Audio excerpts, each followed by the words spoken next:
So I don't know why these people have to like impersonate me on YouTube and stuff, but it gets really old because all they're doing is like they're copying my work and they're clipping me up to just make me seem like I'm like not trying to take care of myself properly, and they're like actually trying to make it like the arsenic poisoning or whatever poisoning that they gave me was somehow just done by myself by smoking, and though there is chemicals in cigarettes, it's not enough to like incapacitate you to that level. And not to mention, when I'm calling these people out for their crimes, they wouldn't all scatter like water bugs.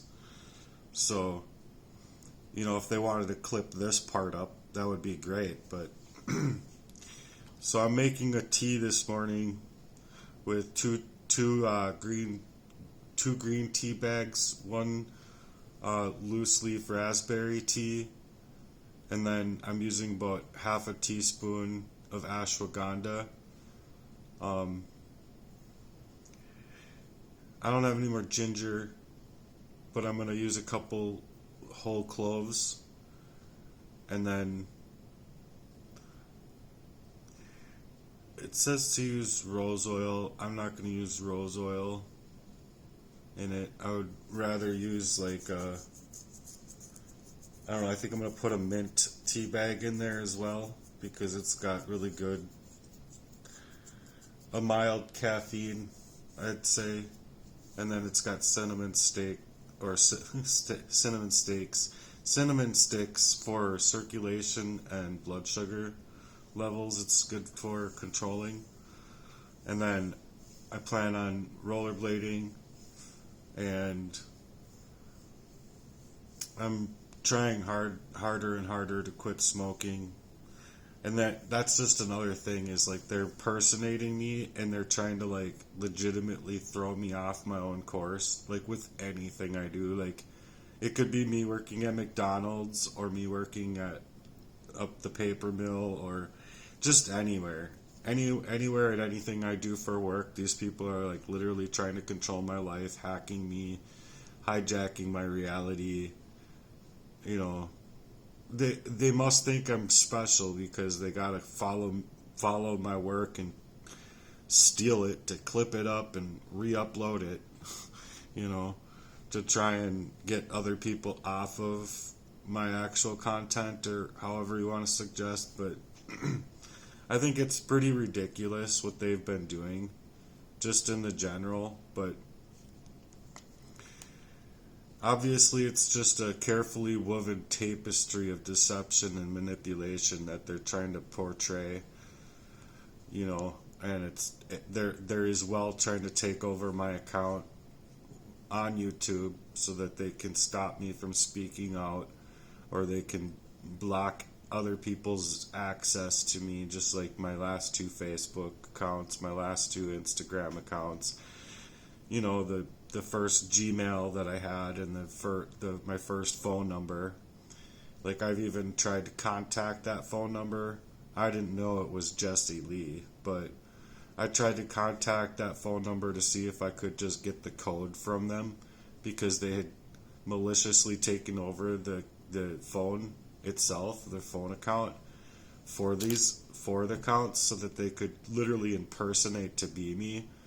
And like, if Jesse Lee was like legitimately looked at for who he was, it would be like the envy or whatever that he has been working up with my brothers for total erasure. But it's like, if I basically had a zipper, like unzip myself, and like he could like zip himself into me, he would. Like, it's verbatim to me how, like, for many years, not just in the recent, I think people think like it's just in the recent here that I've been dealing with these crimes against me, but it's not true. It's been ongoing since I was a little tyke. or a little kid as far as with him, you know. And I considered myself a little kid at that point because, like, even at 17, 18 years old, because I never got to know myself because of all of the abuse in my life, I guess you would say, and the abuse that it incurred in my life. So that when it incurred that type of abuse and I'm being unwittingly poisoned off, like my reactions weren't me. My reactions were like very controlled, if you will, if you think that way.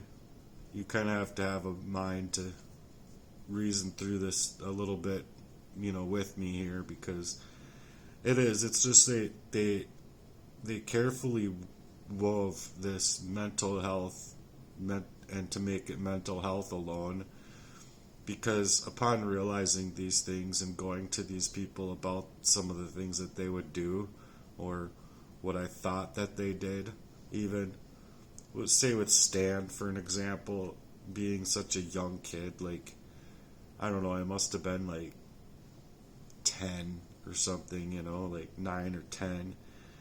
And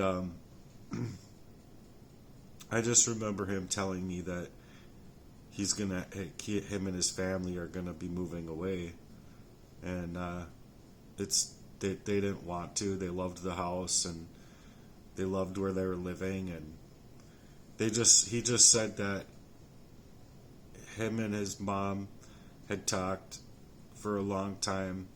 Something was wrong with him, and he had told me that he thought my brother or Phil DeSaliers did something to him growing up there. And either way, they went to one doctor, and that first doctor didn't have anything to tell them, so they went to a specialist, and their family had a little bit more money there than I did growing up, so I was constantly feeling like I'm run out of myself after discovery, even to that level of like being a tiny kid.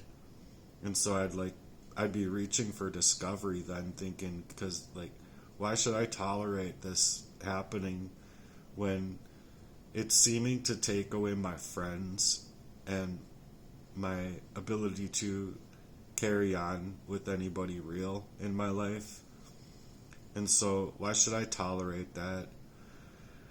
And so upon me getting back home, I asked my middle brother, I said, what did you do to Stan?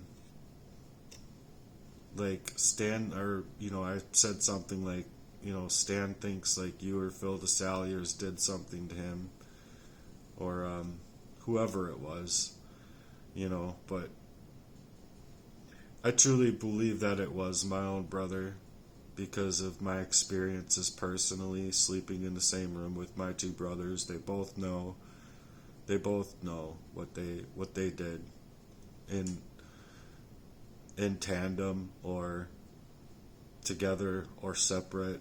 It doesn't matter. They both know. They both have talked, and I know that with the experiences that I had, even at such a young age, like, I would wake up that next day and I'd be trying to hold on to the you know, from memory, I'd be trying to hold on to the memory of just wanting to go to them personally, or not go to them personally, but go to my mom and my sister about what had happened, and the way it made me feel, what was happening to me, and I couldn't the next day explain it, or I couldn't even barely talk at all.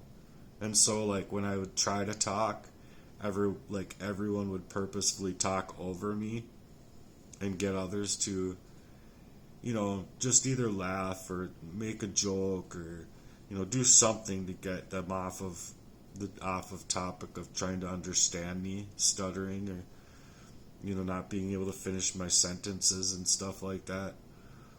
And it was like, I just thought to myself that I'm in a really bad trouble here. I'm in really bad trouble here, because it's a trouble that isn't something you can recognize for what it is because you can't reason through it, but you have your thought process there.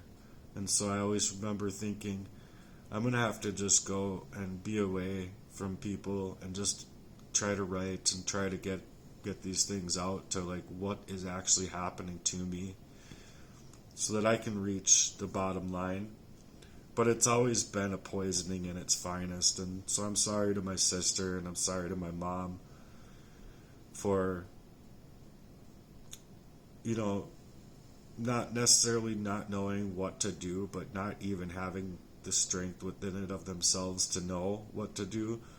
But every single calculated poisoning of me was, I believe, even at a very young age, was to put me to death and put me down like a dog, basically, because the way I felt that first time that it was really, really bad. I was already super small and super skinny, and then I was wiped out of my mind. Before then I was fine, or before these stages I could be fine. And like say even growing up and being in the 7th grade, I was a really good drummer, and then all of a sudden 8th grade rolled around and it's like I couldn't even remember how to drum. And or not remember how to drum, but I couldn't think correctly because of an unwitting poison, put it that way.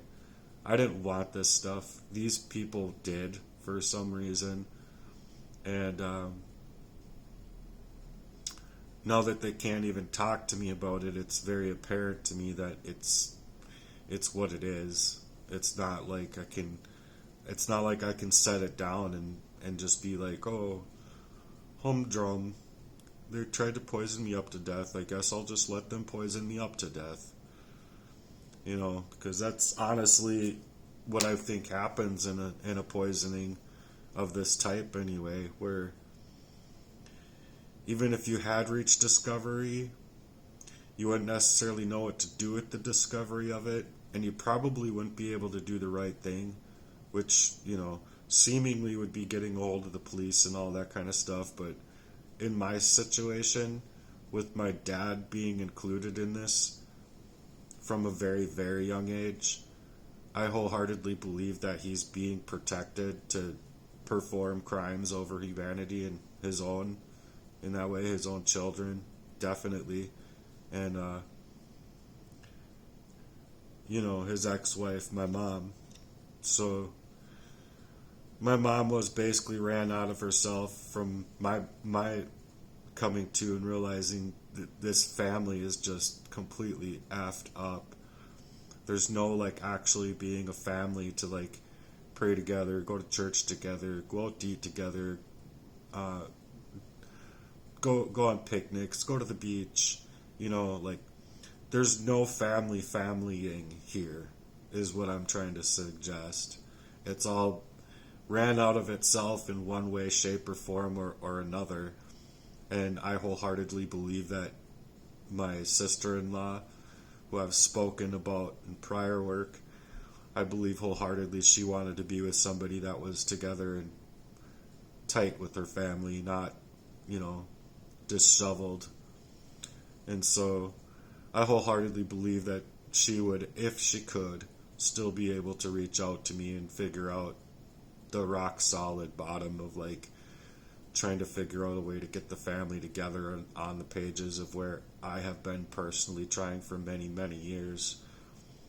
But going back to when I was 7 years old, being half incapacitated to think correctly as a result, I don't think I've ever been quite right. And it just sucks because before I could get any kind of mutual respect or benefit from anybody coming together in my life, it just seemed like these people were mutually, you know, benefiting, or they had their own factors that they would benefit from egotistically, or however you want to see it, from having my life basically being exploding all over the place.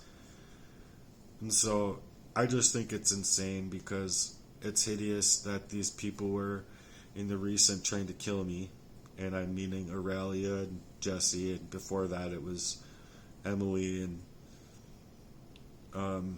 Ryan McDonald being included in the psychological warfare side of it, and then even Stephen Meyer, an ex-roommate of mine, being involved in this kind of circling my life to lead me into this way.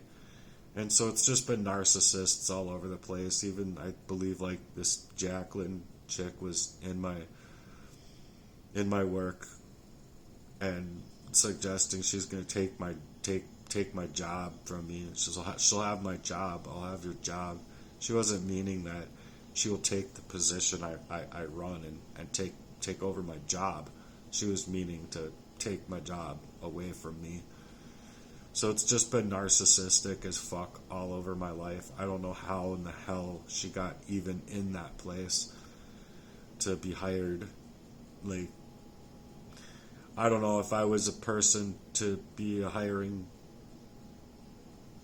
I don't know, on the hiring side of a business, there's no way that she would have bypassed my keen senses to be able to work there at all. But it's just the fact that these things just keep happening no matter where I go, no matter what I do. And it's my relationships and dating all the way back to the 8th grade when I really loved this girl, Michelle. It's like anything that they could do to leave me disheveled, they would do it. And all in all, I just think that family that doesn't family right in that way is just fucked.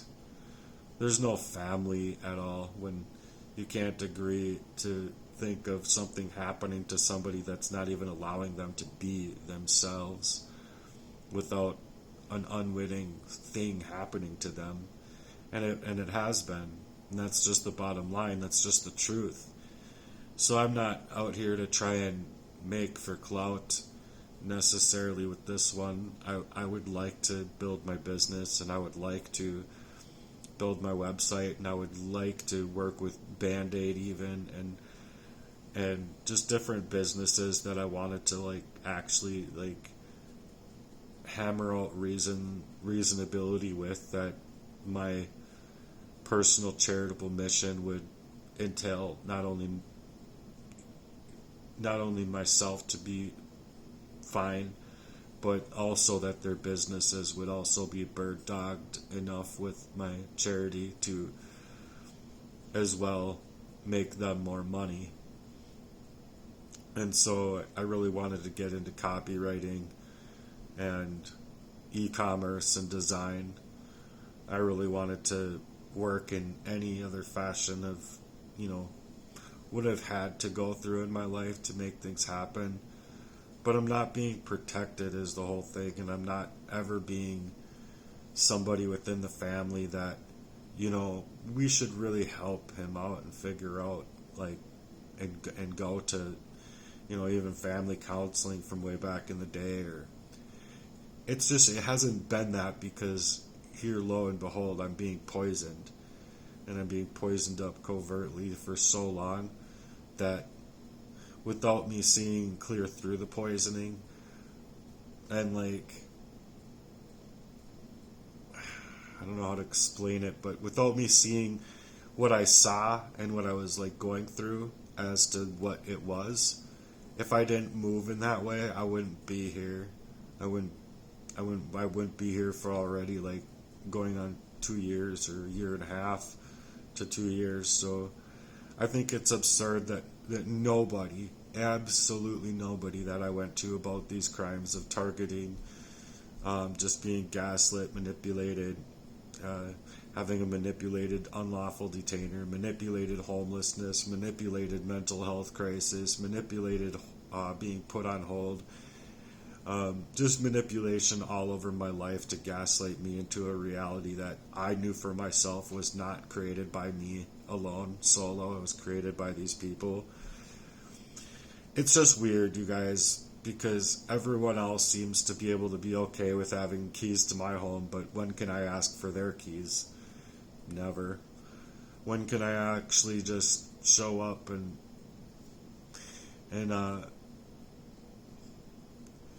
Basically show up and do what they do to me. Never. Never. And it's just sad because it's not like I care about, family being able to have access to me or have ability to come around, but I just basically feel that because of such things, I'm ran out of not only my own home, all of my energy for my Facebook and everything that I paid for with my phones, my data, everything in that kind of sense. It's just gone. It's not like I actually paid for something that I got to keep, including my house, including my car, including anything I wanted to do for work, including all the things that I gathered, just buying certain shoes or certain outfits or certain things to help me in another career move. So it just sits, and it's just a waste. It's a waste of my time. It's a waste of my energy to go walk into the store, search for what I'm looking for, buy it. It's a waste of everything. My time, energy, resources, everything. Kaboom, kaboom, kaboom, kaboom. That's what I mean by the bombs going off everywhere in my life. It's literally like you don't get to do you the way that you would otherwise be performing or doing for yourself, because these people have been drawn into this and bidding farewell in the end here with what I believe was cyanide attack at Speedway in Golden Valley, and then also at my door, somehow coming through my door. So anyway, if you're here and if you think that you can help me through this unwitting poisoning of me for all of my life, please do so. I gotta try and make some other calls and get things done in other ways, and I got my tea that's ready. So thanks, peace.